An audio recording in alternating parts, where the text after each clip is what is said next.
CFCA's first webinar for 2022.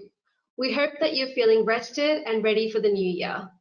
I'm Annika Joshi from the Child and Family Evidence team at ACE. We're looking forward to bringing to you our 2022 webinar program. CFCA will be using your feedback from our Needs and Impact Survey and feedback from our previous webinars to curate our topics for the year, including a focus on evidence use in practice, supporting children's neurodiversity, and child mental health in culturally and linguistically diverse communities. Today's webinar is a rebroadcast from our June 2021 webinar, The Power in Understanding Patterns of Coerced Control. We know this is a really important topic for you, our audience. Feedback we received from it included things like, I love the role plays as they help me think about the language I use with my clients, and I found the information about safety planning really helpful. All really great reasons to play this one again. There won't be live Q&A, but we are here in the background to help with any technical issues. I will now hand over to Heather Nancaro, who will introduce the webinar for you. Hello everyone. On behalf of ACE, ANROSE and the Australian Institute of Criminology, I would like to welcome you to today's webinar, The Power in Understanding Patterns of Coercive Control. I'm Dr. Heather Nancaro, CEO of ANROSE. Wherever we are today, we are on unceded Aboriginal and Torres Strait Islander lands. I'm speaking to you today from the lands of the Yugara and Turrbal peoples. I acknowledge the traditional owners of these lands and the lands across Australia from which we come together today for this important discussion. On behalf of our webinar presenters, I pay respects to elders, past, present and emerging, and I acknowledge and pay respect to Aboriginal and Torres Strait Islander people who are participating in this webinar. Coercive control may be a term you are familiar with, or perhaps you've only recently heard about it. However, for decades, the concept of coercive control, or patriarchal power and control, has underpinned feminist advocacy for a wide range of responses to address intimate partner abuse. Recently, discussions about coercive control have focused on the introduction of a criminal offence. However, this is not the focus of today's webinar. Today, we plan to unpack the definition of coercive control, examine prevalence, particularly during COVID-19, and discuss how to enhance service and practice responses to coercive control. Let me now introduce you to our esteemed presenters. First, we have Hayley Boxall, Research Manager, Violence Against Women and Children Program at the Australian Institute of Criminology. Hayley has published extensively in the areas of domestic, family and sexual violence and child abuse and neglect, with a primary focus on the offending and re-offending patterns of domestic, family and sexual violence offenders, the impact of natural disasters on domestic and family and sexual violence, and adolescent family violence and domestic violence, among many other aspects of her work. And I should say in domestic violence desistance processes, importantly, which has been a more recent focus of Hayley's work. Hayley will draw on her recent research and discuss the prevalence of coercive control across Australia. To follow Hayley, we have a pre-recorded video that features practical suggestions about engaging with and supporting women to describe and expose patterns of controlling behaviour. This will be presented by Emma and Jackie. Emma has 25 years of experience working in the social work field in Australia and in the UK in the areas of domestic and family violence in women's refuges, mental health, youth homelessness, asylum seeker support and child protection. Emma currently works for the Queensland Government Department of Child Safety, Youth Justice and Multicultural Affairs as the Acting Principal Program Officer with the Walking with Dads program. For the past 4 years, she has developed and worked in this innovative program. It has a strong partnering foundation with mothers and children to create intervention for fathers who use violence, to hold them accountable and responsible for their destructive behaviours, to increase safety and well-being for families. Emma is also a certified Safe and Together trainer. Jackie Ruck is a proud Aboriginal Yidinji woman from far north Queensland in the Yarrabah region and is a crisis practitioner at the Centre Against Domestic Abuse. Jackie's own experience of domestic and family violence led to her becoming a certified Safe and Together trainer. Jackie previously worked as a cultural advisor for the Walking with Dads program that works with and walks with fathers who have perpetrated violence in their families. Emma and Jackie will join us live after the presentations for the Q&A session. So what is coercive control? What exactly are we talking about today? So I wanted to introduce the topic by describing to some extent what coercive control is and what it's not, because unfortunately it's become in some quarters potentially synonymous with non-physical forms of behaviour. So it's important to understand that coercive control is a context for various tactics of abuse. Now, those tactics may be physical violence or may be non-physical forms of abuse, and they might be very subtle ways of dominating and controlling a partner. And they might not be actions that would be obvious to others as a form of abuse, or they might not even be obvious to others as signalling something to dominate, to control the actions of the other person. Essentially, as Evan Stark describes it, patriarchal coercive control is about removing it's an attack on autonomy, equality and liberty. So it's about removing personhood from the other person.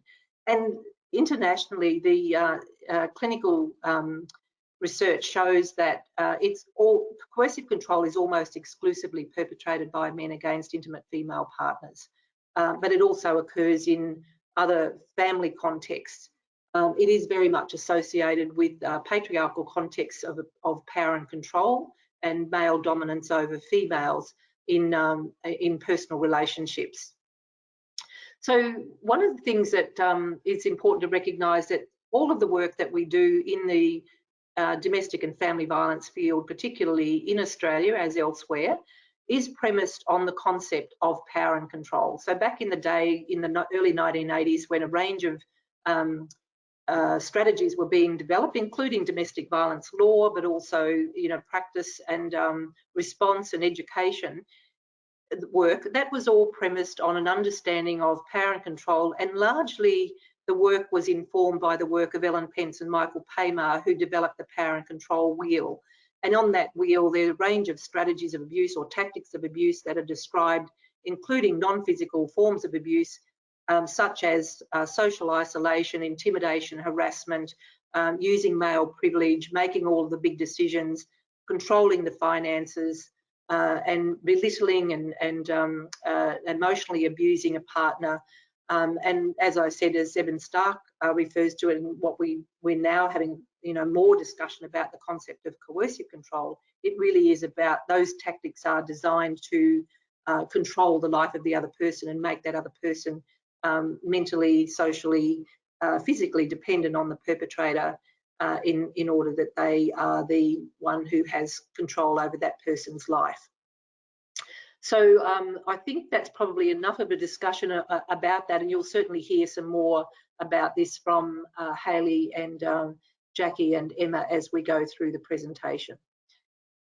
So over the past 18 months, Hayley has led research published by the Australian Institute of Criminology, which examined the experiences of coercive control among Australian women, including during the COVID-19 pandemic. An extension of this research was funded by ANROSE under the 4th Action Plan, and that ANROSE receives that funding from the Commonwealth Government, the Department of Social Services. If, like Hayley, you are working on external projects addressing violence against women, you could submit your project to ANROSE's Register of Active Research, otherwise known as RAR.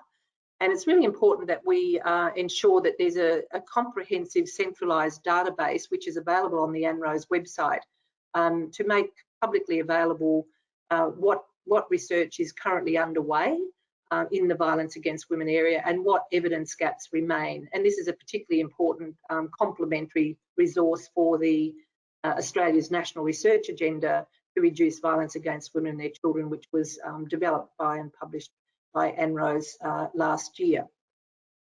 So today, Hayley will share with us the results of her research about the prevalence of coercive control in Australia.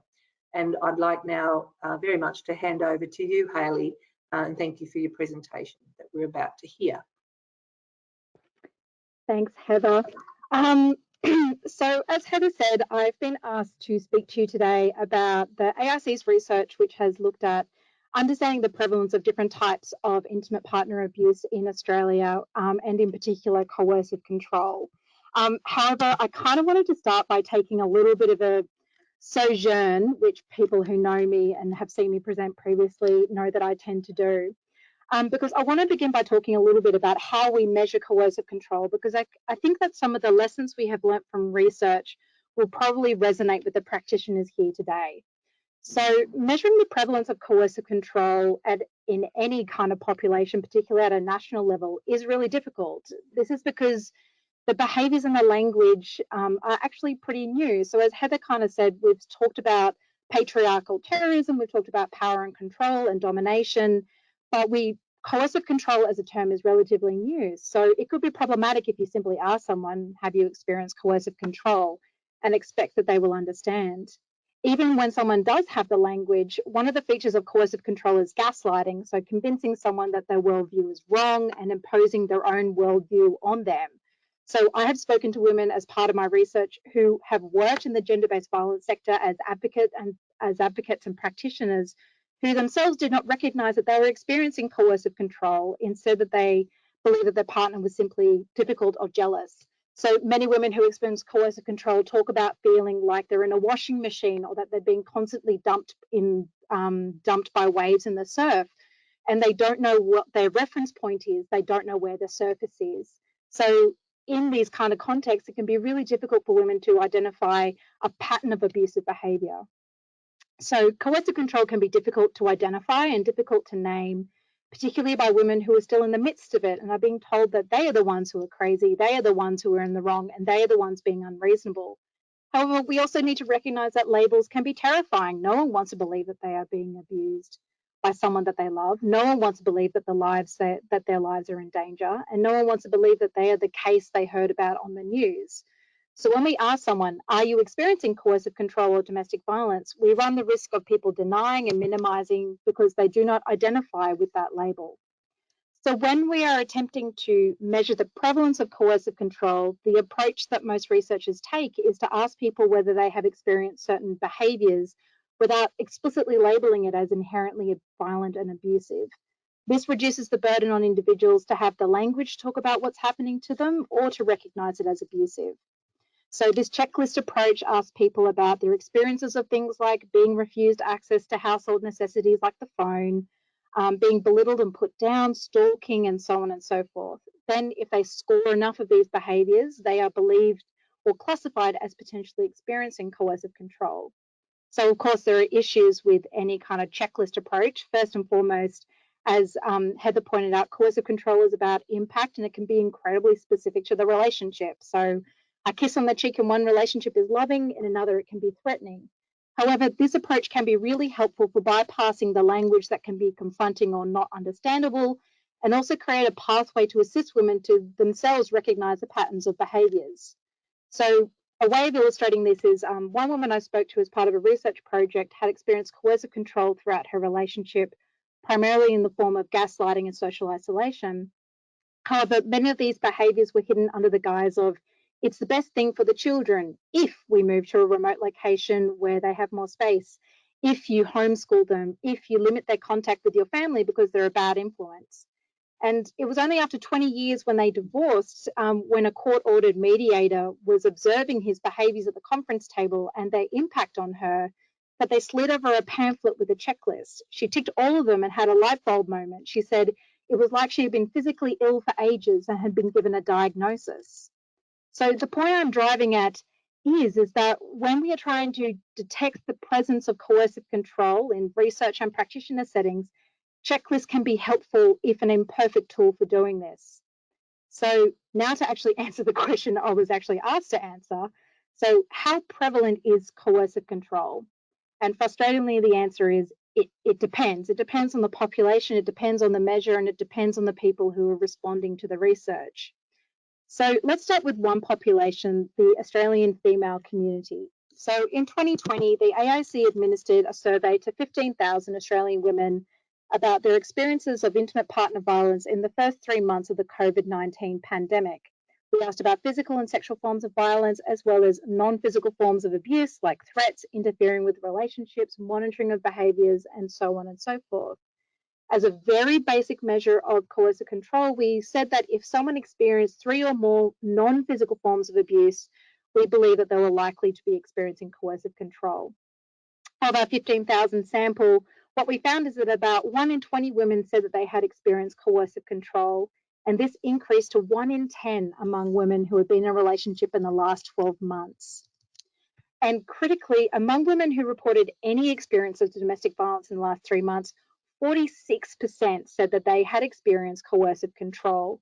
So what we're seeing is that coercive control is a very common feature of women who experience any form of violence or abuse within their relationships. So what does coercive control look like when we talk about the lived experiences of women?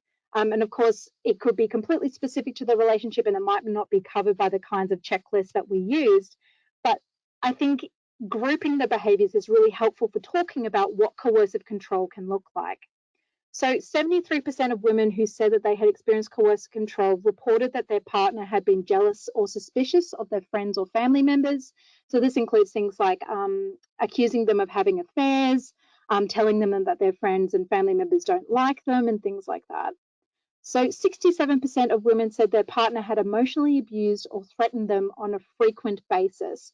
So this includes belittling, verbal abuse, and those kinds of things. 2 in 3 women, so 65%, said that their partner had monitored their time or whereabouts. So this could include things like interrogating them when they came home to ask them where had they been and who had they been with, to more sophisticated kind of forms of technology facilitated stalking and abuse, so hacking into their emails and things like that. 56% reported that they had experienced financial abuse, and 54% reported that they had interfered with their relationships with family and friends. So at the moment, what I'm describing are women who had experienced non-physical forms of coercive control. However, we do know that physical and sexual violence can form part of a pattern of controlling behaviours which has the designed impact, wanted impact of controlling women's autonomy and isolating them and reducing their help-seeking networks. So about 1 in 2 women who had experienced non-physical forms of coercive control had also experienced physical violence, so things like pushing, slapping, and hitting in the last 3 months. However, when we look at those women in more detail, it's really important that we identify that amongst women who were experiencing coercive control, they were much more likely to experience really quite significant forms of physical violence compared with other people who weren't experiencing coercive control. So for example, 27% of women said that they had been choked, strangled, or grabbed around the throat in the last 3 months. So I find these findings really concerning, considering that we know that coercive control and things like non-fatal strangulation and sexual violence, of which 30% of the women who experienced coercive control reported that they had been sexually assaulted by their partner, are, I guess, key factors that can risk factors for intimate partner homicide. So what we're seeing is that for a number of women who are experiencing coercive control, they're also experiencing other forms of violence which may lead to lethal homicide. So looking at these figures, so 1 in 20 women overall experienced coercive control. That increased to 1 in 10 among women who have been in a relationship in the last 12 months. I mean, this is really high. I mean, we can't compare with the PSS. We don't really have anything, I guess, a baseline against which we can compare. But we do know that as part of the most recent personal safety survey, that 5.4% of women said that they had been emotionally abused by their partner. However, what we need to recognise is that, like any other form of domestic violence, coercive control is not a static kind of phenomena. It changes in nature over time and at different points. So research has shown that particular events are likely to lead to an increase in controlling behaviours. So this includes things like natural disasters, pregnancy and birth of children, problems in the family, and problems for the perpetrator specifically. And what we have certainly found is that risk of experiencing coercive control is concentrated within particular communities in Australia. So what this means is that risk of coercive control is not evenly distributed. So research that we conducted found that the odds of experiencing coercive control was 3 times higher for women with a long-term restrictive health condition than those who did not. The odds of experiencing coercive control were 5 times higher for Aboriginal and Torres Strait Islander women compared to non-Indigenous women. And the odds of experiencing coercive control is 2.5 times higher for pregnant women than for women who were not pregnant. And the odds of experiencing coercive control are 1.4 times higher for women from non-English speaking backgrounds compared to English speaking backgrounds. We also identified a really strong positive relationship between financial stress and coercive control. So the more financially stressed you are, the more likely you are to report experiences of coercive control. However, financial stress can be an outcome of coercive control, in particular if those forms of coercive control are about you're not allowed to get employment, all of your money is my money, and other forms of financially abusive behaviours. So we can't say that financial stress leads to coercive control. I think that relationship is really complicated, and it's something that we're unpacking at the AIC as part of future research. So what I want to kind of leave you with is, if I leave you with anything, my core kind of, I guess, points to take home are: 1, checklists can be really helpful for not only measuring the presence and prevalence of coercive control, but also providing women with aha moments where they are given a diagnosis for the behaviours they may have been experiencing for decades. 2, community estimates suggest that 1 in 20 women have experienced coercive control in the past 3 months, and 1 in 10 women who had been in a relationship in the last 12 months reported experiencing coercive control. But that risk of coercive control is concentrated. It's not evenly distributed across the Australian community. Right, so that's enough from me. So now we have a pre-recorded presentation and role play created by Emma Rogers and Jackie Rock. Both Emma and Jackie will be with us live after for the Q&A. So just give us a little bit of time to get the role play up and running. There's nothing wrong. It just takes a little bit of time to get up. Right. Hi, everyone. Emma and I are back again in our sort of third webinar to talk about how to work with adult and child survivors and with their fathers and stepfathers who hurt and harm their families. So we'll be discussing the practice of talking about coercive and controlling behaviours with survivors and how we listen to them to expose the perpetrator's behaviours, understand how his behaviours actually impact the family, and we will discuss why it is important to understand not just the pattern of behaviour, but also its impacts as well. So as you can see from Emma's very artistic demonstration there, where it's about understanding coercive control and how it equals understanding his patterns of behaviours and the impacts his pattern on mum and the kids' safety and their well-being. This is more than just DV risk assessment. In the sector, we often use DV risk assessment to understand his behaviours and he is perpetrating against the survivor, which gives us an assessment of risk to be able to safety plan around the pattern of coercive control. Our framework for practice is actually the Safe and Together, and you may have heard us talk about Safe and Together in previous webinars. So Safe and Together actually uses the perpetrator pattern-based approach, and that is survivor-led, and it's focused on all the ways that his perpetrating behaviours impact the children and the family functioning and mother's parenting. So Safe and Together actually developed a mapping tool that we use to list all of his behaviours and the multiple ways he harms the kids and the family functioning. So exposing his coercive and controlling behaviours leads us to understand his level of dangerousness, how his behaviours impact the mother and children's safety, their well-being and their stability, and leads us to explore what mum is doing to manage and mitigate his behaviours and impacts to continue to care for and keep the children safe and well. Often understanding behaviours is understanding all of the little things he does, such as undermining her parenting, making it hard for her to leave the house without him, taking the car when she needs it, changing the kids' contact times, When she questions him, he makes her feel stupid. These are all the little things that can together add up and have a big impact on her.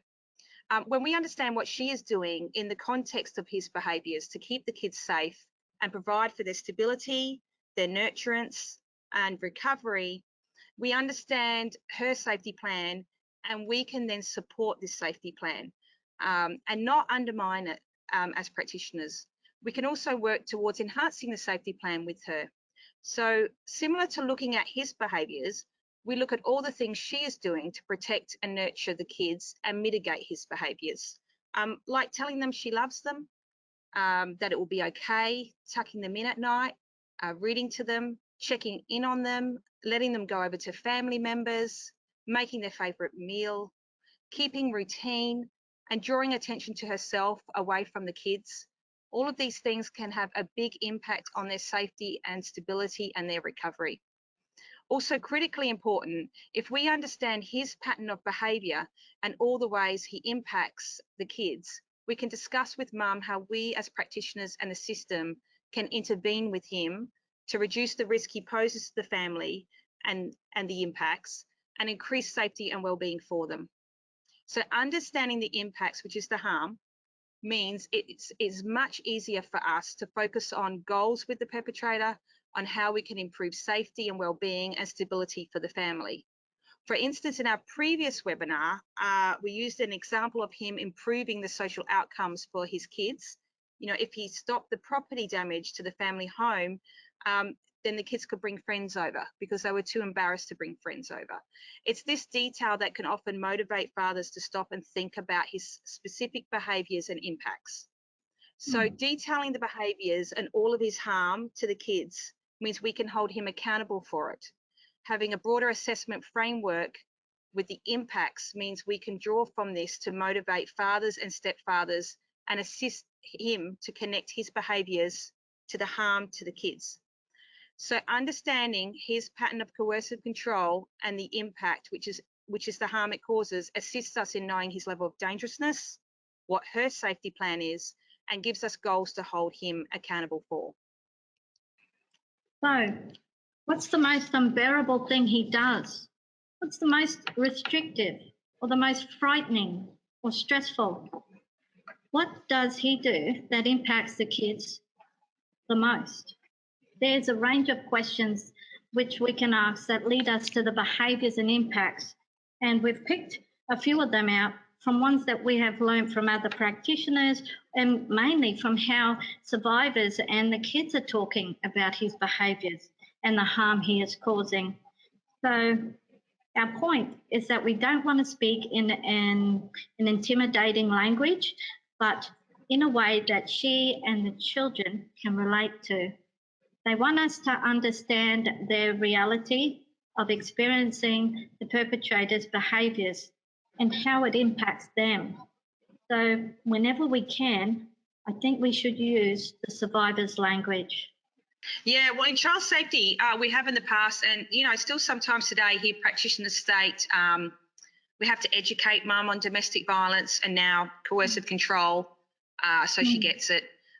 But instead, it's us that needs to learn from her what coercive and controlling behaviours he perpetrates on her and the kids, and how they impact her and the kids' life, and how she wants us to help. So it's us that needs to learn off her. And of course, we know it's the perpetrator who needs educating about his impacts of his behaviours, so, he can work towards stopping them. Sometimes what we think is most harmful or most stressful or most unbearable is different to what her and the kids believe it is. Our role is not just to assess the harm on the DV risk assessment, but expose all of his behaviours and expose all of the harm, to give the survivor space so she can unpack all of his behaviours and the many impacts on her and the kids. We thought we'd demonstrate how we would talk to survivors, not just about the behaviours, but the impacts too. So take it away, Jackie.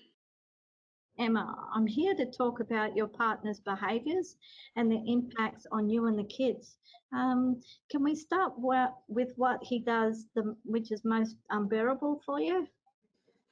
Well, there are many things, that he does that are really difficult. But what I find the most unbearable is that he's constantly checking up on me, calling me, wanting to know where I am, what I'm doing, who I'm with. It's just relentless. How often would he do this? I think probably on average he calls me about 50 times a day. Oh, wow, that sounds really stressful. And how does that impact your life? Well, I've lost my job before because of it, because of what he does. And now even he interrupts my work so much, it's noticed by my supervisor. I'm exhausted mentally from it. You know, I'm on edge, I'm anxious. If I don't answer his calls, he, you know, when I get home, he verbally abuses me, and then the kids hear it. So I try to answer his calls whenever I can. Like, how does that impact you, especially if you don't work? Well, my husband doesn't work, so we rely on my income. So when I lost my job, I couldn't pay for petrol to get my my son to soccer practice, and he missed out on a birthday party. Like, it's embarrassing and it's bad for my son. He was really disappointed he couldn't do the things that he loves. How does this impact the kids? Well, now he's checking up on my teenage daughter too, and she hates him for it, and she keeps away from him because he's constantly checking up on her. How does that impact her? Well, she still loves him, but she says she hates him as well, and she stays in her room all the time away from him, and then she's away from me too, so it impacts my relationship with her. Absolutely. So how does that impact your son? Well, he sort of blames me. He says to me, why don't I just answer his call and make Dad feel better? And then I feel bad for my son because he's in the middle. Yeah. Is there anything that you do that make him feel better about that?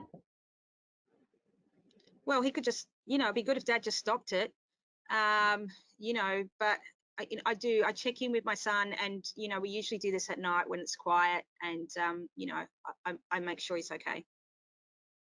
In that short example, you can see here from the role play that sort of asking these questions that she can relate to will probably lead you to understanding what he does that impacts the family functioning and causes harm to the kids.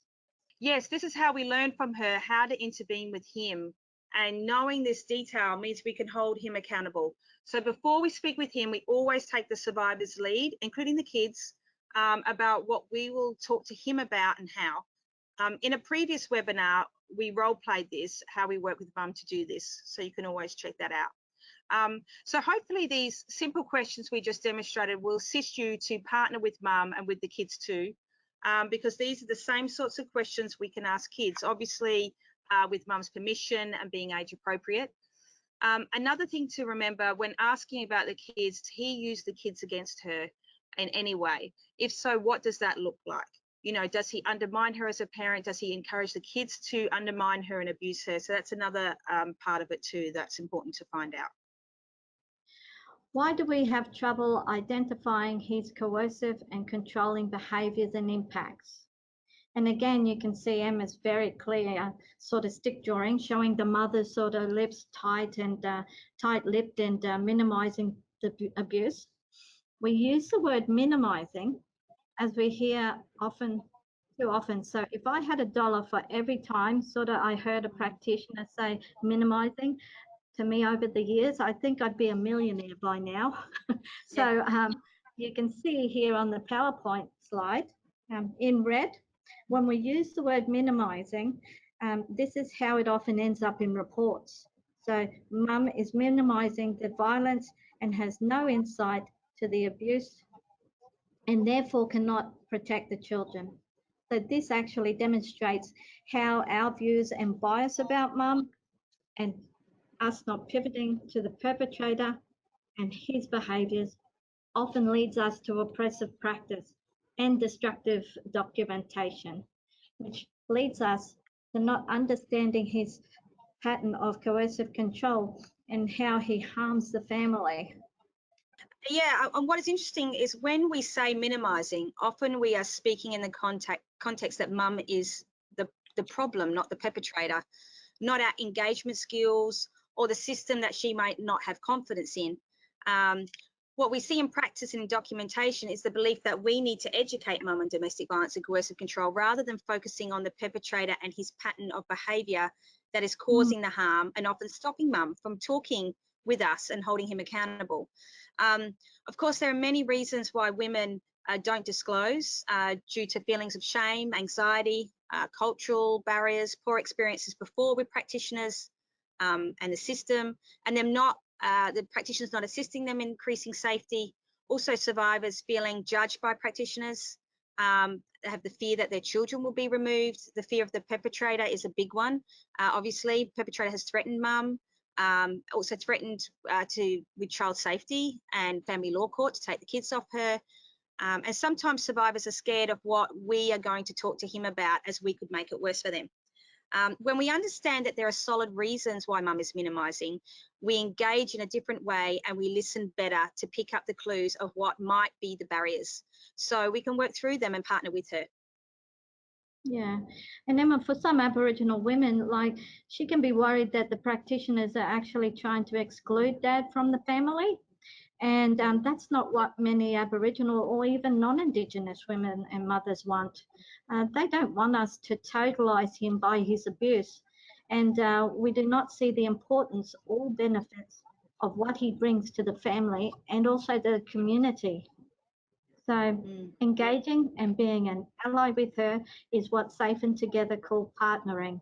So when there is a good partnership and we are an ally, we notice that the survivor feels comfortable in sharing the behaviours and impacts, and she will explain what she has been doing to keeping herself and the kids safe. So we thought we would role play this out. So you will see that in the partnering way, we are not totalising Dad by his abuse, and learn to see Dad like she and the kids do. So, okay, Jackie, can you tell me a bit more about what Dad does that is worrying you? Well, he's been really stressed and he doesn't usually act that bad. He's a good dad. Yeah. Okay. So can you tell me what strengths he brings to the family first for you and your kids? And then can we talk a little bit about what you think he does that weakens the family and what you want him to change? Would that be okay? Yeah, that sounds good. Yeah, well, Okay. he takes them out for activities, especially the boys. He takes them fishing, and then when I'm working, sometimes he cooks dinner, and that gives me a break. Okay. So what is his connection like with each child? Is he closer to one child more than the other? Well, he's really close to my little 2-year-old daughter. Yeah. Okay. How and what does he do that shows this? Well, she follows him everywhere and dotes on him, and he loves that. But he's always doing things with her, and he's very good at caring for her, such as bathing her and dressing her. Okay. Is there any worries you have about him with your daughter? Anything that makes you feel a little bit uneasy or uncomfortable? Well, I do think he's a bit over the top with her, and he stops me from sort of being near her sometimes. Okay, so when are those sort of times, do you think, when that happens? Maybe bath times, maybe nappy changes, and he just pressures me and says I should be doing other stuff because he's better than me at that. So we're going to end the role play here, but what you will see is that I'm finding out what she is most concerned about. If mum talks to you about it, then she's worried about it. So remember what we said earlier, that sometimes what she is most concerned about is not what we are. When we are asking questions about his behaviours and impacts, we are also screening for all the abuses, including sexual abuse. It's often the questions about each individual child that can reveal concerns and the mother's fears. So she could be concerned about a range of things that we haven't even thought of, such as sexual abuse, or about becoming homeless due to his property damage, about losing connection with her family. If she separates and he gets care of the kids, she won't be able to protect him. She won't be able to be there to protect the kids. So the point is, unless we ask about what she is concerned about the most, what she is most fearful of, we will not know the risks he poses to them and the harm he has already caused. So often we as practitioners are the first people she has had an opportunity to discuss her fears and worries with. And also remember to ask about each individual child like we did in the role play, as the risk and harm may be different for each child. So what are the benefits of exposing and documenting coercive and controlling behaviours and impacts? Obviously, understanding the risk and for safety planning, but we have seen a range of benefits in working with survivors and exposing all of the perpetrators' abusive behaviours and the multiple harms and impacts and documenting them. What survivors have said is having the coercive controlling behaviours listed with the direct impacts of these behaviours on her and the kids next to it provided her and us with clarity. We are together with her, joining the dots between his patterns of behaviour and all the ways that these behaviours have been destructive to their lives. Yeah, well, survivors have told us that this process of documenting and talking about the behaviours and impacts assisted her with her recovery and also her kids' recovery, when the kids have also contributed to it, and that sometimes occurs as well. The process of exposing means her and the kids are able to voice what he has done and how it's harmed them, and also what they want him to stop and what they want him to do to make it better. Mums have said it is a truth-telling exercise. You know, it assists with their healing, and it's a document they can also use with counsellors. They also don't have to retell their story when it's documented. And then, you know, the survivor can share this with other services when she wishes. This documentation also assists with collaboration with other services and working out how to intervene with him to hold him accountable. Knowing this information assists us with the design on how we intervene and engage with him. From this engagement, we can gather assessment information about his capacity to understand and take accountability and responsibility for his abusive behaviours, his capacity to put the kids first and support her as a mum. So we get intel.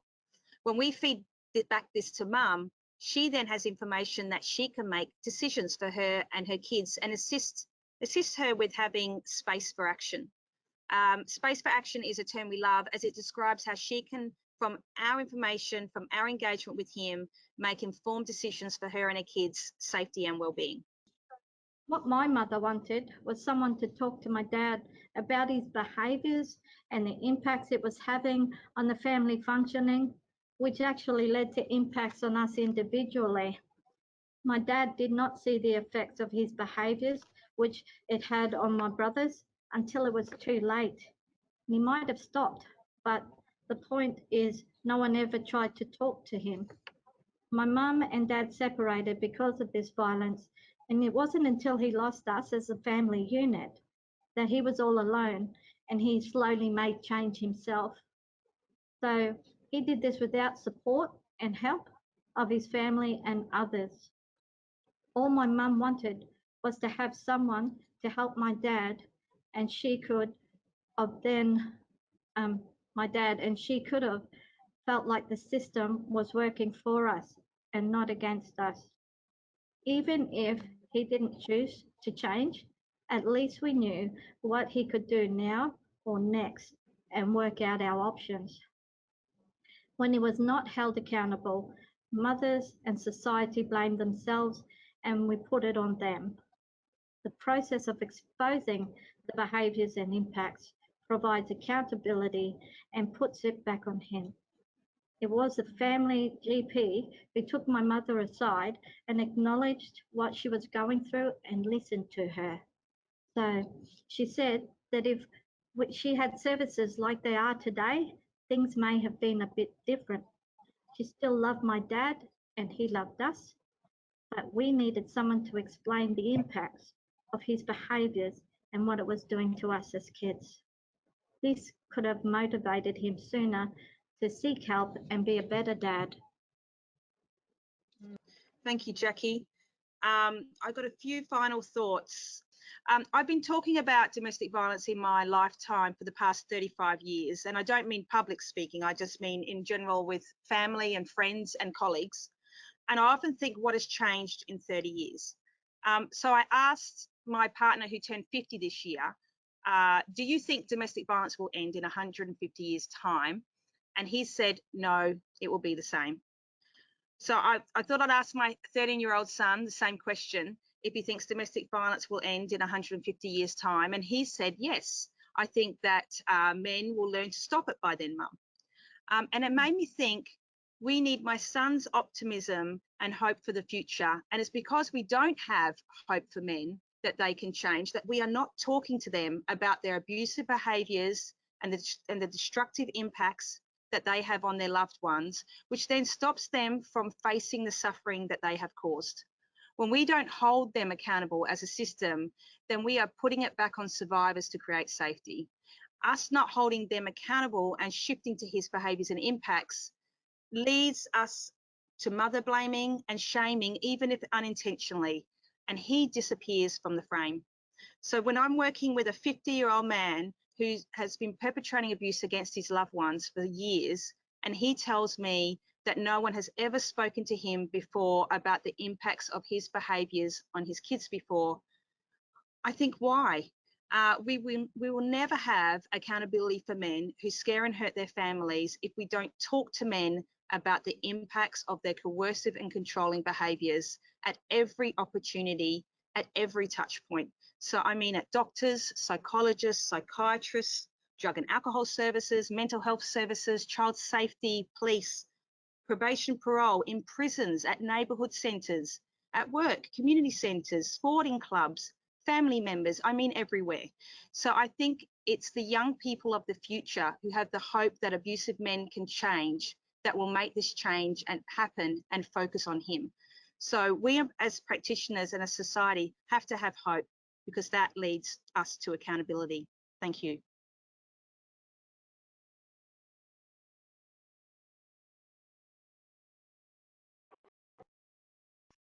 Well, thank you, Hayley, Emma and Jackie, for your presentations today. That's given so much information and such depth of information there from each of the presentations. I want to thank you, Jackie, for sharing your personal story as well, and it certainly did bring home a number of the key points that were made during the presentations.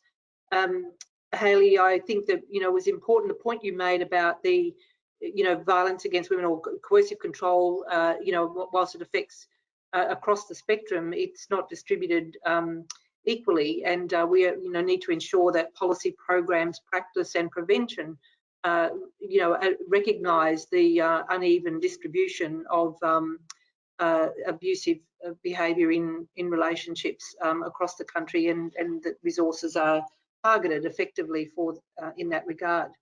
I also thought that Emma and Jackie, you provided some really excellent practical examples of the importance of engaging with women from where they're at, and using language that resonates with them, and rather than the language of the practitioners, and not just language but also concepts, and understanding the circumstances from their own individual experience, and the risk of a universalising experience, I guess.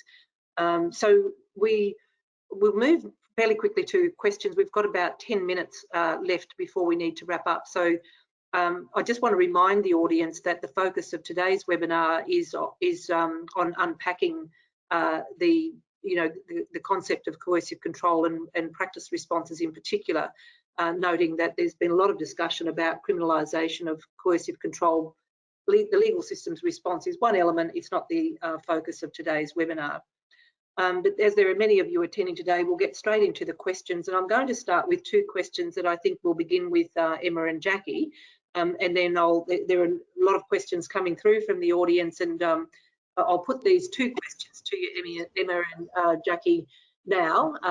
And as you're answering them, I'll scroll through the range of other questions that have come and select a question. So the first two questions that I have is, when advising families, how do you find the balance between what you would put up with or tolerate in a relationship, and not imposing your position on others, those that you're supporting or counselling? So there's that question about that balance. And how can victim survivors safely collect evidence of coercive control? So I'll hand over to you to respond to those two questions, please. Yeah, I guess I'll start with in regards to the first question, how do we not put our sort of own views and values on you know, the person that we're dealing with? And I think that's just a professional standard that you know, us as practitioners should always be looking at our, you know, especially me being Aboriginal, being aware of my my own sort of cultural beliefs and my standards of how, you know, what I think about parenting and stuff like that. And I've got to actually be professional and face myself up in regards to not putting that before and making my own assumptions on these families, because these families will know. And they know when you're actually, you know, judging them and stuff like that. So being aware, and I think as any practitioner, being aware of what your buttons are that push you, and making sure that, you know, you're actually focusing on the family, because she's actually the expert in her family's life. So yeah, I totally agree with that. I think, you know, she's, you know, we take her lead. So what she's saying is behaviours that are problematic for her and the kids and how it impacts her and the kids is what we discuss. So we take her lead on those behaviours. And the dangers of not doing that is that you may drift off and go into, you know, straight down to fixing the problem, which is not what she sees. Yeah. So definitely.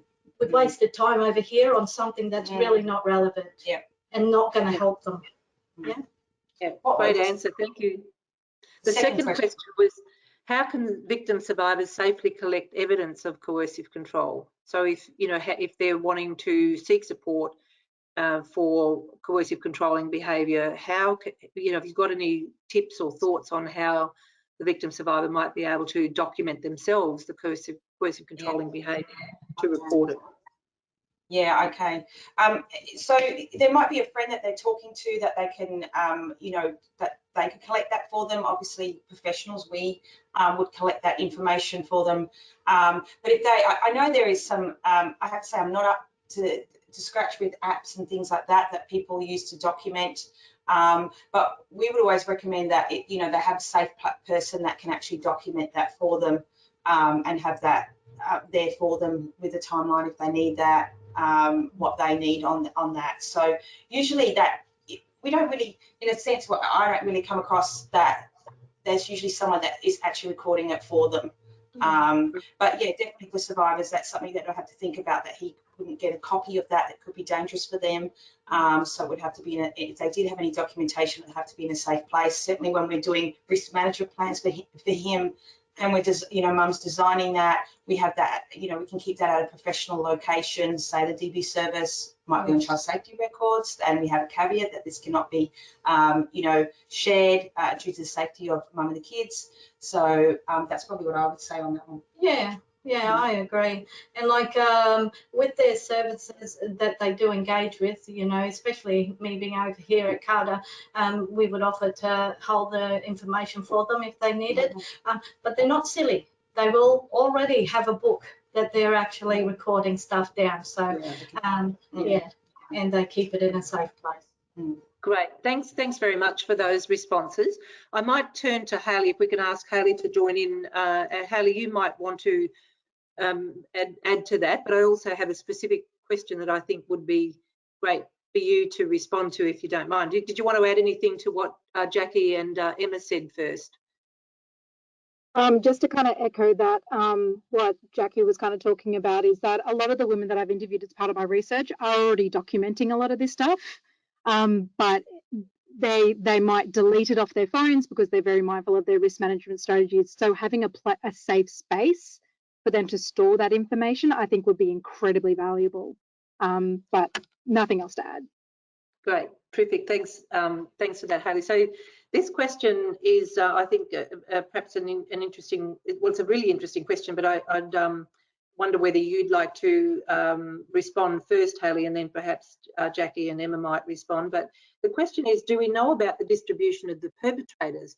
Which men are at risk of using coercive controlling behaviours? So have you want to talk about that in terms of, you know, what's the sort of profile of coercive controlling perpetrators? It's a really good question, and we don't really have the research on it because most of the research that we've done has been victim survivor focused. Having said that, when we look at the characteristics of communities and the distribution of different types of domestic violence that women are reporting, one of the interesting things that we have found is that socioeconomic status matters in terms of the types of violence that women report.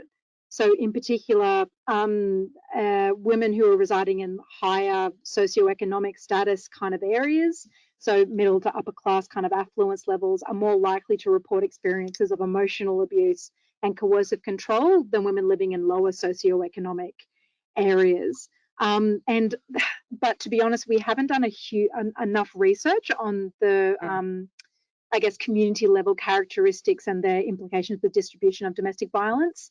However, as far as I'm aware, there's some stuff that's starting to be done in New Zealand in particular. So it's a bit of a watch this space kind of thing. Yeah. Thanks, Hayley. I mean, I guess I would just add to that the international literature, you know, and going back even to the 90s, the work of Edward Gondolf in particular really highlighted that it seemed that the perpetrators of coercive controlling abuse were more likely to hold very rigid gender role stereotypes and, you know, really adhere to those, and in some cases felt inadequate in relation to the male role stereotype, and so used aggression and forms of control as a way of asserting their maleness in a context where they felt able to do that, which was in their personal relationships. But you know, some of that, and I think that some of the clinical research, so Stark and Johnson's on typologies would indicate those sort of risk factors as being those men who hold very rigid role stereotypes. But yeah, well, you know, it'd be great if we can get some funding to you, Hayley, to do some research in Australia on the distribution of, you know, among perpetrators of coercive controlling behaviour, so we can understand that better and respond better. We have had so many questions come in, so we'll try to answer a few more of them. The first one is, and it has been asked by many people, whether there's a checklist on coercive control, and if so, how do they get it? Sure. So I guess when I was referring to checklists, there's quite a few that have been developed in a research context for the specific purpose of using surveys to look at prevalence of coercive control. So it's a range of different validated tools. One that we used for the purpose of the survey that we administered was based on the dominance and subordination subscale of the psychological maltreatment study, and that has about 12, 13 items in it.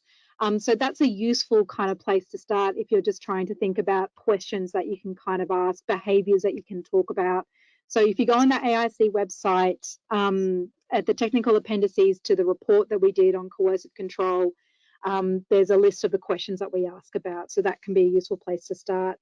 However, I know that there are a range of different tools that practitioners use specifically. So at that point, I'm going to throw over to Jackie and Emma to provide a bit of information about that.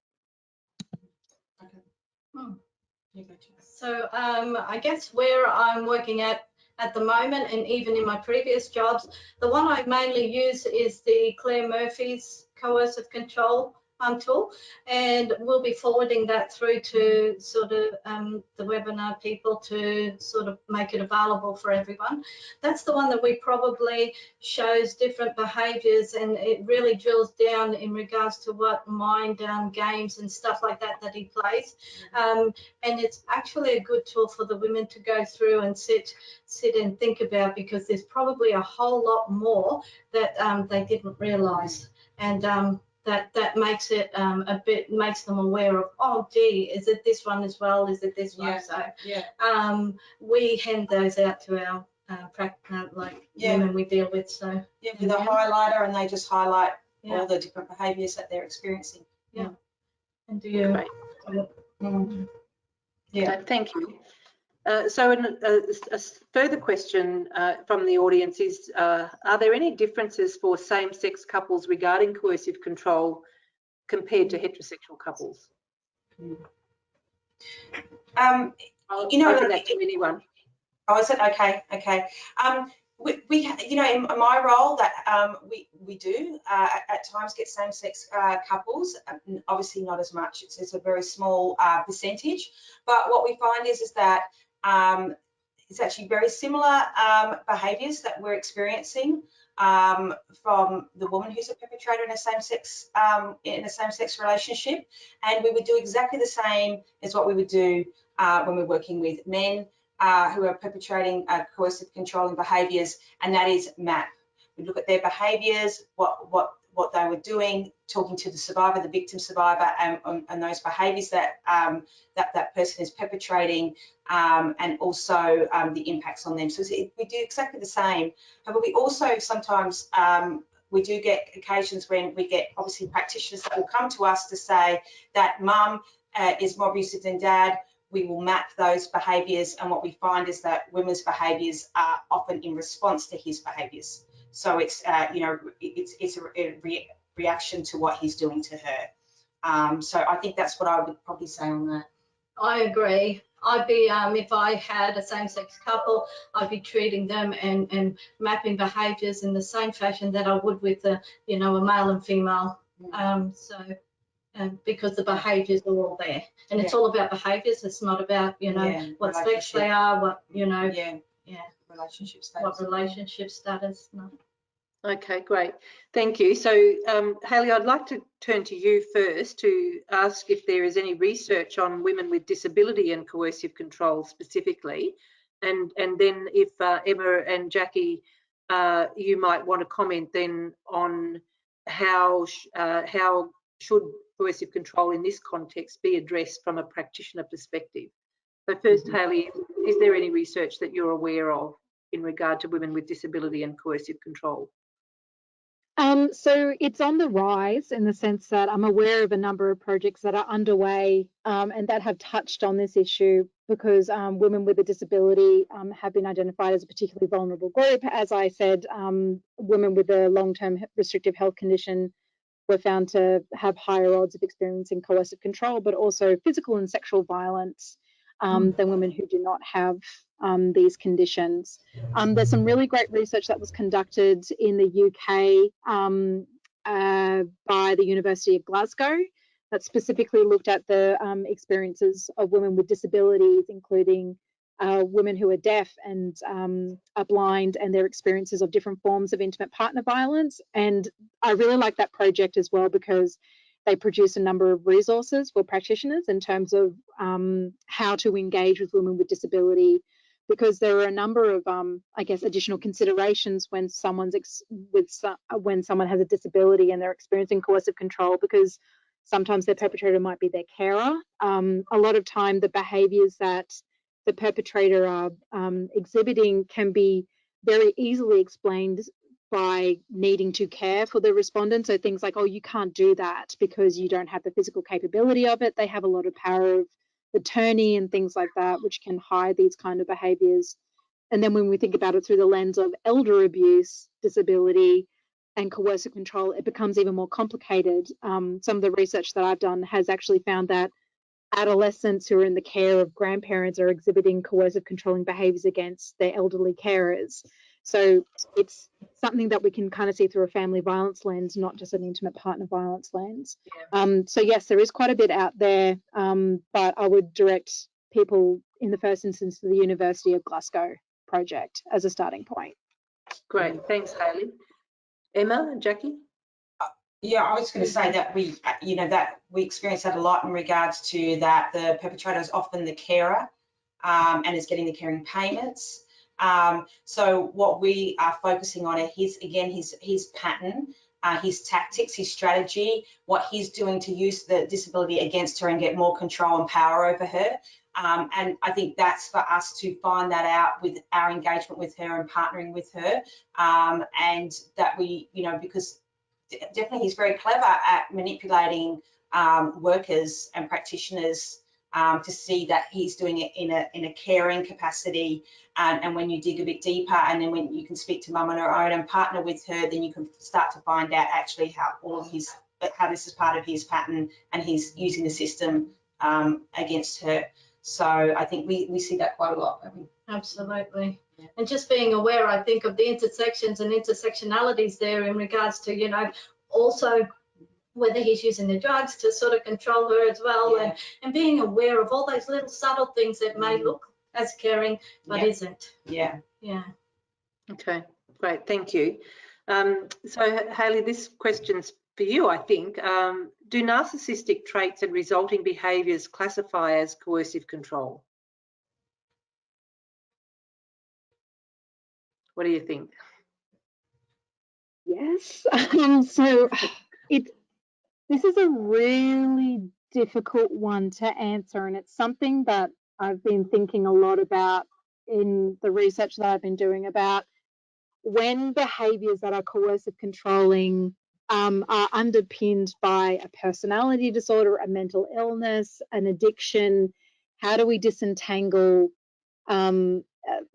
How do we engage with those behaviours? So as part of a previous webinar we did around economic abuse and intimate partner violence, one of the questions we had was, well, if someone's economic abuse is being driven by their gambling addiction, what does that response look like as opposed to someone whose coercive controlling behaviours are driven by a need for control and dominance over their partner? Certainly, a lot of the women that I've spoken to who have experienced coercive control have talked about their partner either having been diagnosed with narcissism or distributing traits of narcissism. And I don't know what we do with that information, because I know that personality disorders are incredibly difficult to treat. And I think the reality is that regardless of the source, they have the same impact. It's just that they might manifest slightly differently. So in the sense of, yes, I from my own research, I do see a high level of overlap between narcissistic personality disorder and coercive controlling behaviours. They are master manipulators, all those kinds of things. I don't know what we do about that, though. I don't know how the treatment model differs when we're dealing with a narcissistic offender versus someone who is not a narcissistic offender. But maybe Jackie and Emma can answer that. You know, I think that we certainly hear that a lot, and certainly over the last few years about, you know, he's a narcissist. We try not to go down that line, because what we find is that once you label someone that we actually don't do the work. The work is we need to know what his pattern is of coercive control. We know how it impacts the family, and then we need to see how we can intervene with him to reduce that and shift that. So once we, you know, when we do that, I think that it's overused, and that actually, of course, and certainly in child safety, we will get men with personality disorders, but often it's a smaller percentage than what we think. And if we overuse that term, I think it can actually stop our work and our DV-informed work that we need to do. So a little bit what you're saying, Hayley, that, you know, that you still have to carry on and do that work. And of course, if that comes, you know, we can see that he doesn't have capacity and it is to do with, you know, he has got, you know, a diagnosis of a personality disorder or what that's about, then we need to then address that, obviously. But I think we've got to be really careful about the overuse of that. And first, let's look at his pattern, his strategy, and that people can Google a lot and say, you know, this comes under narcissism. It does look like that. But actually what we find generally is that we are just talking generally to dads, stepdads, boyfriends, fathering figures that just do not put their kids and families first. And that is what we need to work on. Yeah, thank you. and we don't want to blame the you know, the label for his behaviour. Yeah. So let's not confuse that. Okay, thank you. Well, the next question really is a follow-on from that, I guess, and it relates to the response to perpetrators of coercive control. So where can they be referred to get help, and how can we, or how can they be supported to change their behaviour? Yeah, I guess men behaviour change programs, the men's line and stuff like that. And I think probably using community, especially with Aboriginal and Torres Strait Islander people, you know, look at, and even with non-Indigenous people who are there around that can help and who are, you know, a figure to this person who is using that coercive control, and how can they role model and keep this person in check in regards to their behaviour. But, and it all depends on where they live, the availability of services and stuff like that too, Yeah, absolutely. Yeah. Okay, great. All right. So just following on from that, I guess, or did you want to add something, Hayley? Sorry. No? So just finally, I think the final question for today is, should kids be involved in changing dad's behaviour, and if so, how can they be involved? Yeah, I think kids are, you know, a big motivating factor for dads and stepdads to change behaviours.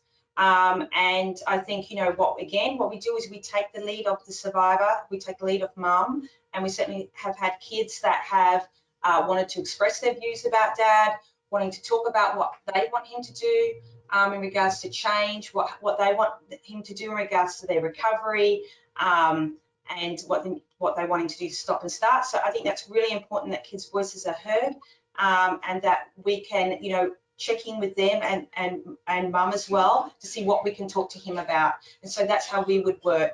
But generally kids, you know, really want to actually talk about that and talk about what they want him to do.